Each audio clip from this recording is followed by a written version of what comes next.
Nozimani fohisha, ro'molini yechib tashlagan deyishgan. O'sha qiz Koreyada hijob o'rab yurarmidi? Ayt. Yo'q, hijobda yurmagan. Koreyaga kelgandan beri men hijobda ko'rmaganman.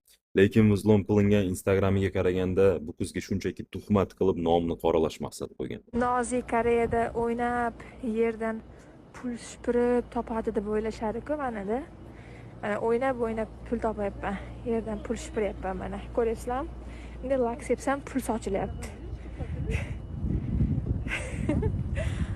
Hamma shunaqa deb o'ylaydi. Koreyada pul dahshat yerda qoladi deydi-ku.